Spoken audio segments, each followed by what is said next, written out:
한 번 더 인사하시겠습니다. 옆에 있는 분들하고 예수님의 이름으로 환영합니다. 예수님의 이름으로 사랑하고 축복합니다. 반갑습니다. 네, 오늘 말씀은 열왕기하 5장 26절 말씀 우리 다 함께 통독 같이 보도록 하겠습니다. 시작. 엘리사가 이르되 그 사람이 수레에서 내려 너를 맞을 때에 내 심령이 감각되지 아니하였느냐? 지금이 어찌 은을 받으며 옷을 받으며 감람원이나 포도원이나 양이나 소나 남종이나 여종을 받을 때냐? 아멘. 네, 동양의 속담 중에 부불삼대라는 말이 있습니다. 부자는 3대를 못 간다는 뜻입니다. 근데 뭐 서양에도 보니까 셔츠바람에서 셔츠바람까지 3대 만에라는 그런 속담도 있더라고요. 셔츠 알죠? 그러니까 양복 이렇게 입는 거 말고 아주 가볍게 입는 옷. 그러니까 다 뺏기고 그냥 셔츠만 남았다는 거죠. 그게 3대 만에 된다는 이 안타깝게도 참 우리 믿음의 유산은 그렇게 되지 않느냐. 그런 것을 바라볼 때 지금 현재 전 세계 교회들은 대한민국 교회가 100년간의 이 한국 교회 부흥을 이루었는데 기적적 성장이라고 합니다. 하지만 믿음의 유산도 그렇게 별 다르지 않는 것 같습니다. 네. 현재 한 2015년 기준으로 제가 자료를 찾아봤더니만 전 세계 10대 대형 교회 순위에서 한국이 세계 3위고 또 세계 1위 도시 예배자 참석자가 많은 1위 도시는 서울이라고 했는데 지금 보시는 자료처럼 이런 믿음의 부흥이 어느덧 1세대를 지나서 3대에 이르면서 지금 추락의 징조를 보이고 있습니다. 수년 전부터 주일학교 아이들이 감소하고 또 주일 예배 인원도 감소하고 또 문 닫는 교회도 급증하고 있습니다.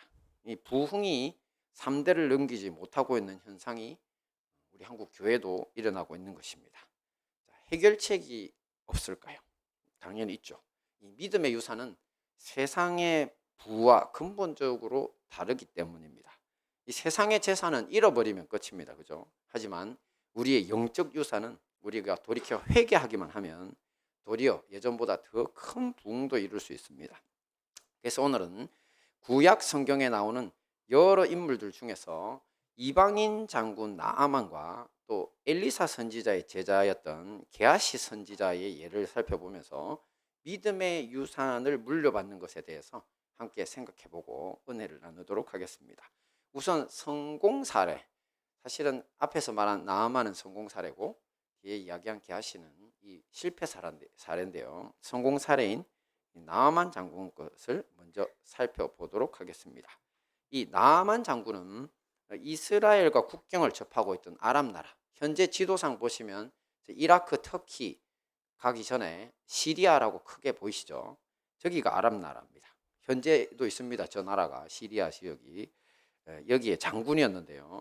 이 대단한 용사로서 아랍 나라를 적들의 손에서 구원하고 또 아람 왕의 큰 신임과 사랑을 받고 있었습니다.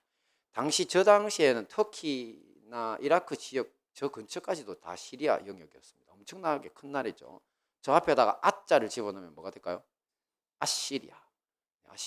전 세계 최초의 제국 중 하나였던 아시리아가 바로 저기하고 관련되어 있습니다. 그만큼 강력한 나라죠. 근데 그런 나라에서 나아만 장군이 왕의 큰 신임과 사랑을 받고 있었더랬습니다.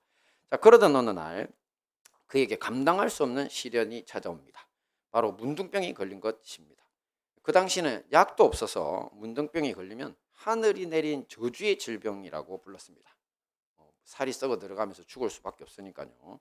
아무리 큰 용사요 대장군이라고 해도 이런 문둥병 앞에서는 절망할 수밖에 없었을 것입니다. 하지만 곧 치료의 희망을 갖게 되는데요. 바로 이스라엘에서 잡혀와 노예가 돼서 자기 아내를 섬기던 여자아이에게서 북이스라엘에 가면 그 수도 사마리아에 어떤 한 선지자가 계신데 이름 몰랐던 것 같아요. 엘리사 선지자에. 그 선지자에게 가면 치료받을 수 있을지도 모릅니다. 오늘 하나님의 능력이 함께하는 분이라서 자, 이 소식을 나만 장군이 듣고 당장 자기 자신의 왕에게 찾아가서 의논합니다. 왕은 기뻐하면서 이 소수의 병력과 또 그 이스라엘 나라 왕에게 보낼 친서를 자기가 직접 써가지고 내 장군 나아만의 병을 치료하는데 도와줘라고 그렇게 보냅니다. 이 병력을 거느리고 함께 길을 떠나죠. 자, 길을 떠나면서 나아만 장군은 빈손으로 가지 않았습니다.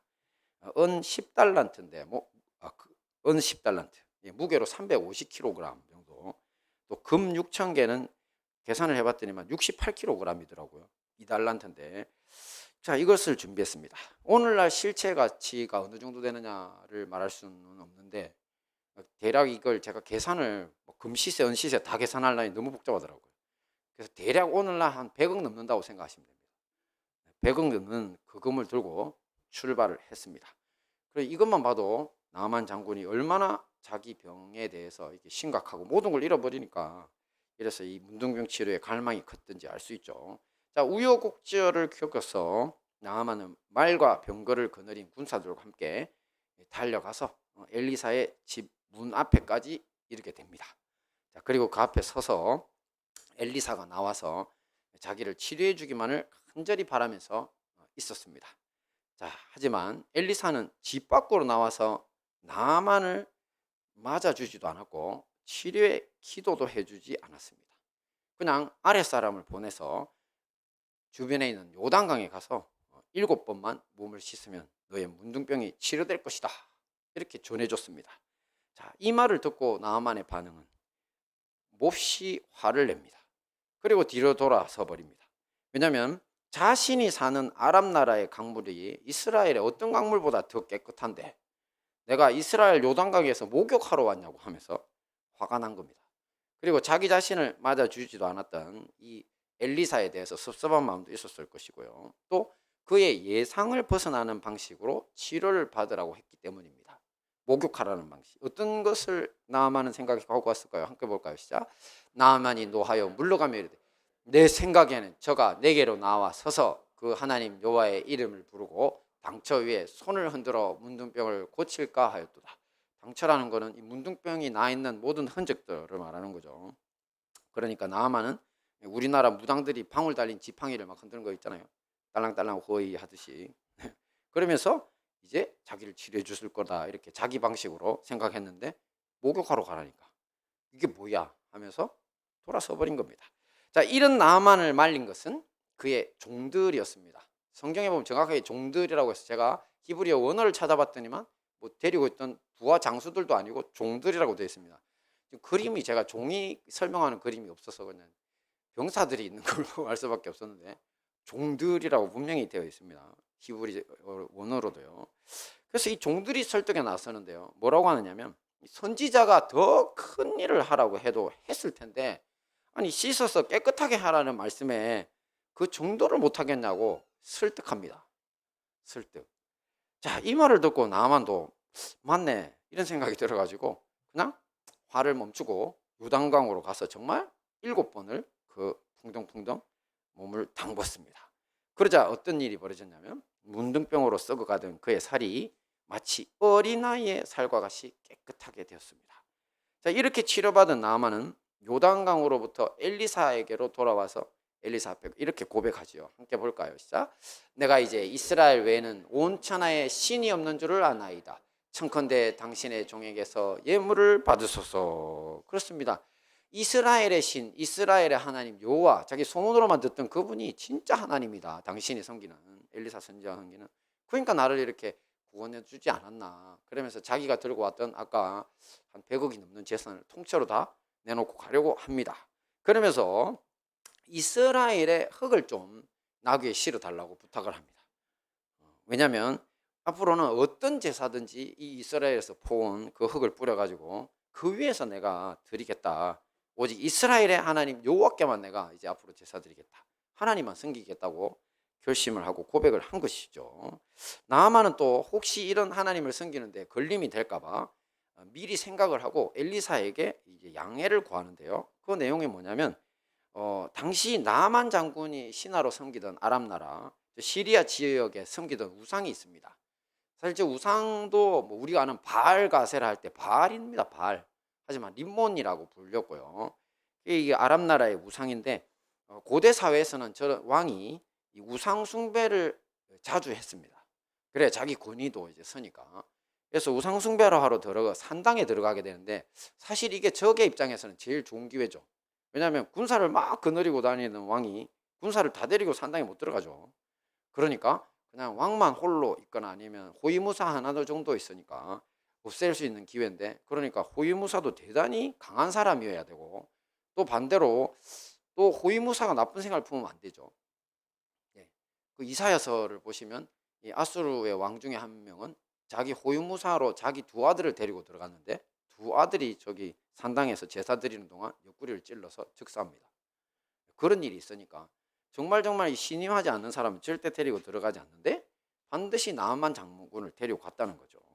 자, 이렇게 되면 왕이 우상에게 머리를 숙이게 되면 나만이 이제 우상에게 머리를 숙이면서 나만의 손을 의지해서 무릎을 살짝 꿇고 바닥에 엎드리는데, 그때 나만 혼자 고개를 꼿꼿이 들고 있을 수가 없으니까 자기도 곁에서 머리를 숙이는 수밖에 없다는 거죠.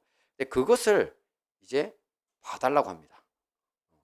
그랬더니만 이제 엘리사의 대답이 이렇습니다. 함께 봅니다. 시작. 너는 평안히 가라. 네, 바로 샬롬을 빌어줍니다. 왜 그럴까요? 바로 림몬의 산당에서 머리를 숙일 수밖에 없는 나만의 행동은 우상숭배가 아니라 다만 자신의 왕에 대한 예의라는 사실을 알고 있었기 때문입니다. 자, 이제 우리는 나만 장군의 이 이야기에서 우리가 선대의 믿음의 유산을 물려받기 위해서 필요한 두 가지 교훈이 있음을 발견합니다. 한번 볼까요? 시작. 곁에서 돕는 사람들이 필요하다. 곁에서 돕는 사람이 필요합니다. 자, 이게 무슨 말이냐면 오늘 본문 이야기를 잘 생각해 보시면 문둥병으로 절망했던 나만 장군에게 희망과 치료의 길을 열어준 사람들이 다름 아닌 나만의 노예 종들입니다. 종을 노예라 그러죠. 자, 처음 엘리사 선지자의 소식을 전해준 것은 다름 아닌 그 집에서 일하던 노예 소녀였고요. 근데 그 엘리사의 이 선지자의 명령에 분노해서 또 돌아서려는 나아만을 말려가지고 요단 강물에 들어가게 한 것도 그와 함께했던 그의 노예들이었죠. 자, 나아만 장군을 따라온 종들의 사연은 알 수가 없습니다. 병사로 따라온 것 같기도 하고 원래 어디를 가든 이제 높은 분은 따라다니는 노예들이니까요. 하지만 이 소녀에 대해서는 구체적으로 이스라엘 나라에서 잡혀와서 나아만 장군의 아내를 섬기던 소녀라고 명시가 되어 있습니다. 이 당시 이스라엘 나라와 아랍 나라는 전쟁이 잦았는데요. 그 전쟁이나 분쟁 가운데서 이 수많은 사람들이 죽고 또 전쟁의 진 쪽에서 많은 사람들이 잡혀갔는데 잡혀간 사람들은 거의 다가 노예로 살았습니다. 그러니 이 소녀는 멀쩡히 잘 살다가 이 노예로 끌려온 피해자 중에 하나였던 겁니다. 그럼에도 불구하고 그 소녀는 나아만 장군을 위해서 엘리사의 소식을 알려줬습니다. 복음이죠. 자, 이것을 오늘날 우리에게 적용하면 문둥병자 나아만은요, 영원한 죽음과 최후의 심판이라는 질병을 안고 살아가는 이 세상 사람들과 같습니다. 하나님 입장에서 볼 때 죄로 더럽혀진 인생은 문둥이만큼 더러운 존재라는 거죠. 그 다음 나아만의 노예들은요, 바로 이 땅에서 믿음 때문에 박해받고 힘들게 살아가던 우리 그리스도인들과 같다고 할 수 있습니다. 물론 이 문둥병을 치료해 새로운 인생을 살게 해준 엘리사 선지자는요, 예수님 역할을 하죠. 복음입니다. 자, 그러므로 우리도 이 세상에서 우리의 믿음의 유산을 불신자들에게 전해 세대에 상관없이 계속 뻗어나가게 하기 위해서는 뭐가 필요하다는 겁니까? 바로 이 세상에서 죽어가는 사람들을 예수님께로 안내할 사람들이 필요하다는 겁니다. 또 자신의 생각과 다르다고 내가 교회 갖다 놓은 이 사람도 분노해서 교회 안 나오는 경우도 있죠. 네. 뭐 물론 교회에서 이상한 일들이 일어나긴 합니다. 뭐 그런 것 가지고 이제 뭐 비행들이 일어나 가지고 안 가겠다, 그건 어떻게 설득할 수는 없습니다. 하지만 괜히 오해하고 뭐 사람들 간에 상처받고 이래서 안 들어오는 사람들, 분노한 사람들, 그런 사람들은 우리가 달래서 이 하나님의 생수의 강에, 생명의 강, 치료의 강에 일곱 번 들어가야지 제대로 씻기니까 집어넣을 수 있도록 설득하고 도울 사람들이 되어야 할 것입니다. 그리고 두 번째입니다. 봅니다. 시작. 순종과 동행이 필요하다. 네, 믿음의 유산을 위해 두 번째 교훈은요, 이 순종과 동행, 곧 하나님과의 동행이 필수임을 알 수 있는데, 엘리사 선지자를 통해서 하나님의 말씀은 요단강에 가서 몸을 7번 씻으라고 했잖아요. 그죠? 그럼 나을 거다. 근데 여기에 요단강이라고 하는 것이 굉장히 큰 영적인 의미가 있습니다. 사실 우리 찬송가 중에도 우리 교회에서 뭐 옛날 찬송을 잘 안 부르는데 보면 며칠 후 어디가 건너서 요단강 건너서 만날 이루죠. 그래서 천국 들어가려면 요단강을 건너가야 됩니까? 그렇지 않죠. 그런데 그 요단강이라는 게 왜냐하면 성경에는 가나안 땅을 차지하기 위해서는 반드시 요단강을 건너가야 되거든요. 그래서 가나안 땅이 천국을 상징하다 보니까 그렇게 상징적으로 부르는 겁니다. 근데 이 요단강이 원래 왜 이 길을 건너가는 것이 왜 영적인 의미가 있냐면 사실 출애굽해서 이집트에서 탈출한 이스라엘 백성들이 이 강을 건너서 바로 적과 꿀이 흐르는 가나안 땅의 주인이 되었습니다. 이 강을 건너야지 금방 천국 가는 거라 했죠. 그런 영적인 의미가 있고요. 그리고 나아만이 요단강에 몸을 담그고 치료를 딱 받은 이후에 대략 한 800년 정도의 세월이 지난 후에 이곳에 희한한 사람이 한 명 등장합니다. 누구냐면 침례 요한입니다. 그러면서 지금까지 어떤 선지자들도 안 하던 짓을 합니다. 사람들을 불러가지고 물에 빠뜨리는 겁니다. 물속에 집어넣었다가 꺼내주고. 성경을 아무리 뒤져보세요. 구약 성경에 물에 집어넣었다가 꺼내주는 거 딱 한 구분 나옵니다. 어디 나온다고요? 나아만 사건. 그것도 자기가 직접 데려가서 봐주진 않았죠. 나아만만. 그래서 어떻게 보면 구약에 나오는 나아만이 이 무슨 예언이라고 해야 되나요? 예시라고 해야 되나요? 그런 어떻게 보면 침례의 이제 원형이라고 볼 수도 있습니다. 들어가는 거죠. 침례 요한이 나타났고 그 다음에 그 하나님 나라를 위한 회개의 침례를 베풀고 또 우리 예수님 역시 침례 요한에게 가서 물속에 들어갔다 나오시죠. 그러면서 사람으로 살아왔던 세월을 이제 그 물속에 묻고 이제 하나님의 아들로 이제 공생애를 시작하신다고 하는 새로운 시작을 이제 물속에 들어갔다 나오는 것으로 보이는 거죠. 자, 이런 의미에서 나아만에게 요단강 7번 들어가라. 그 후에 치료받은 것 모두 하나님의 나라 그 백성과 관련이 있는 겁니다. 하나님의 백성이 되는 것과. 자, 앞에서도 보신 것처럼 처음 나아만은 요단강에 들어가는 것을 거부했습니다. 하지만 그를 돕는 이들의 도움으로 다시 마음을 바꿔서 순종했죠.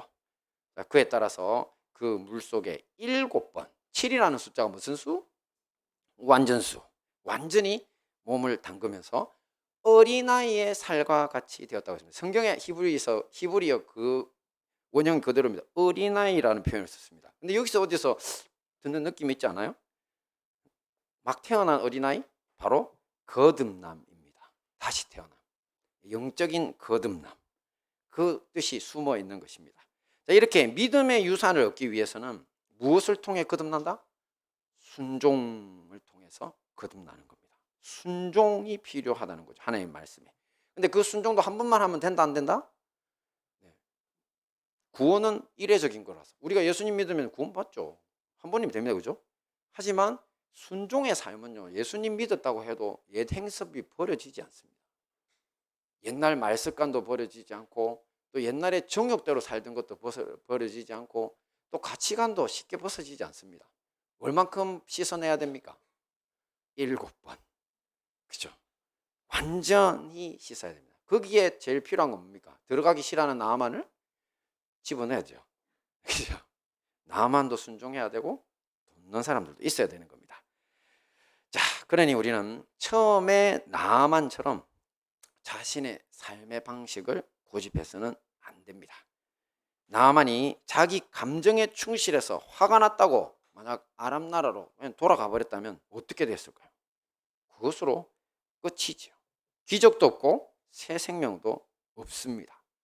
오직 하나님의 방식을 따라 매일매일 순종을 통해 자신의 삶을 맑은 물로 씻어가다 보면 이 문둥이 같은 죄인인 우리도 하나님의 백성, 어린아이 같은 새 생명으로 변화될 수 있다는 것을 명심하셔야 할 것입니다.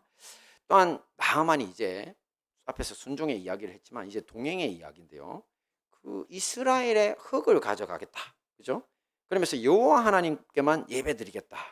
자, 이것은 그의 치료된 육신과 함께 하나님과 동행하는 삶이 시작됐다는 것을 알 수 있는 겁니다. 우리 역시 마찬가지죠. 이 영적으로 우리가 서 있는 모든 땅의 나아만처럼 이스라엘의 흙을 뿌려서 하나님을 예배하는 초소가 되게 해야 됩니다. 예전 방식 그대로 정욕과 혈기에 붙잡혀서 세상 것을 우상으로 삼고 살아서는 안 된다는 겁니다. 옛날에는 친구들이 나이트 가서 노는 걸 그렇게 좋아하더라고요. 대학교 다니고 이럴 때 보니까. 근데 교회는 잘 다니는데 나이트 가 노는 친구도 있어요. 그거 하나님 기뻐하십니까? 하나님 기뻐하시지 않습니다. 거부할 수 있어야 됩니다. 그러니까 그거는 안 되겠네. 교회는 열심히 다닐 테니까 나이트는 갈래. 교회는 교회는 저기 다닐 테니까 예배는 드릴 테니까 뭐 그 있잖아요. 정선 그 카지노 열심히 다닐래. 그거 절대 안 됩니다. 그건 하나님과 동행하는 삶이 아니고 여러분이 얻은 생명 역시 잃어버릴 수 있는 짓이라는 거죠. 그러므로 우리 모두 나만 장군처럼 순종과 하나님과의 동행으로 믿음의 유산을 물려받고 유지하는 사람이 되어야 할 것입니다. 자, 마지막으로 이제 실패 사례인데 함께 볼까요? 시작. 게하시 선지자. 네. 자, 이 실패 사례로서 게하시는요, 엘리사 선지자의 제자였습니다. 자, 앞에서 보신 것처럼 나아만은 자신의 문둥병이 치료되자 엘리사 선지자에게 돌아오는데요. 그리고는 감사의 표시로 그가 가지고 온 금은 보화를 어떻게 하려고 했다고요? 다 나눠놓고 가려고 그랬다고요. 100억이 넘는 그 재산을. 하지만 엘리사는 모든 것을 거절합니다. 한 푼도 받지 않고요. 그리고 나아만에게만 샬롬 이렇게 평안히 가라 이렇게 하면서 돌려보냈습니다. 근데 이 모습을 바로 곁에서 지켜보고 있던 엘리사의 사환으로 성경에 기록되어 있는데, 이렇게 게하시가 그만 재물에 눈이 멀어서 사고를 치고 말죠. 바로 게하시는 나만을 따라 났습니다. 떠난 것을 확인하고 이제 몰래 따라 났습니다. 그러면서 가서 뭐라고 했냐면, 엘리사 선지자가 갑자기 자기를 보냈는데 이 다른 선지자 생도가 와가지고 대접할 게 필요하다고. 그러면서 좀 은 2달란트와 옷 2벌이 필요하다고 했어요. 사람 몇 명 대접하는데 은 2달란트는 어마어마한 금액입니다. 억대입니다. 억대. 네, 수억대입니다. 자, 그게 필요하다고 했습니다. 그러자 마음씨 좋고 은혜 받은 나아만이 어떻게 했을까요? 예, 달라는 거 다 주고 또 더 얹어줍니다. 그래가지고 은 2달란트 70kg이죠. 은 70kg. 그걸 그 다음에 옷 2벌, 이 무거운 걸 못 들고 가니까 자기 종들이 그걸 들고 올려매고 두 사람이 이제 나귀에 싣고 같이 따라 나서 가지고 이제 그 갑니다. 그래가지고 자기 집에다가 그걸 다 감춰놓고 사람들을 돌려보낸 후에 입 싹 닫고 엘리사 선지자에 갔습니다. 자, 이것을 모를 리 없는 엘리사가 게하시에게 너 어디 갔다 왔느냐고 묻습니다. 자, 하지만 게하시는 시치미를 떼고 아무데도 가지 않았다고 하죠. 자, 거짓말로 자신을 속이는 게하시를 엘리사가 이렇게 꾸짖습니다. 함께 볼까요? 시작. 그 사람이 수레에서 내려 너를 맞을 때 내 심령이 감각되지 아니하였느냐? 지금이었지 은을 받으며 옷을 받으며 감남원이나 포도원이나 양이나 소나 남종이나 여종을 받을 때냐? 네, 엘리사 선지자는 나아만이 게하시를 맞기 위해 타고 온 수레에서 내리는 순간 짱 하면서 하늘문이 싹 열리면서 비디오로 이렇게 딱 보였다는 거죠. 하늘의 인공위성이 이렇게 촬영해 주는 것보다 더 정확하게 하나님 성령께서 짱 촬영해 가지고 그 모든 장면을 다 보게 됐다는 겁니다. 자, 그런데 게하시가 받은 건 아까 뭐였습니까? 앞에 써놨죠. 은이나 옷이나 받으며 할 때 은 몇 킬로? 70kg. 저 까먹었는데 여러분 외우고 계시네요. 네, 은 2달란트 70kg. 네, 그런데 그거밖에 안 받았는데 감남원, 포도원, 양과 소, 남종, 여종까지 거론합니다. 왜일까요? 왜냐하면 게하시가 앞으로 이 돈과 옷으로 하고 싶은 것들까지 성령의 감동으로 할 수 있었기 때문입니다. 자, 사실 게하시와 관련된 유명한 이야기 중 하나는요, 이 수넴 여인의 죽은 아이와 관련된 사건이라는 게 있습니다. 그때 게하시는 이 엘리사의 명령을 듣고 이 엘리사의 지팡이를 들고 가서 수넴 여인의 죽은 아들을 위해서 엘리사가 시키는 대로 했거든요. 그 얼굴에다가 지팡이를 딱 올려놓으라. 그러면 죽은 아이가 살아날 거라는데 전혀 아이가 살아날 기미가 없었습니다. 자, 왜 그랬냐면 사실 여기 게하시는요, 엘리사의 사환이다, 종이다, 뭐 노예다 이런 식으로 소개되었지만 엘리사의 수제자라고 할 수 있습니다.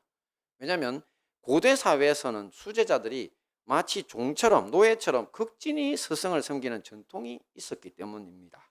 그래서 엘리사 역시 스승인 엘리야 선지자의 사환이라고 기록되고요. 또 요수아도 대장군이죠. 이스라엘 전체 지도자였던 여호수아도 스승인 모세의 종 여호수아라고 적혀 있습니다. 노예, 모세의 노예. 자, 그만큼 게하시는 엘리사가 아낀 사람이라고 볼 수 있죠. 그도 선지자입니다. 그런데 왜 못 살렸을까요? 자, 오늘 말씀에서 보듯 게하시에게 문제가 있었기 때문입니다. 이 엘리사는 죽은 아이를 살리기 위해서 게하시를 보내면서 이렇게 명령을 합니다. 자, 뭐라고 이야기를 하는지 한번 볼까요? 시작.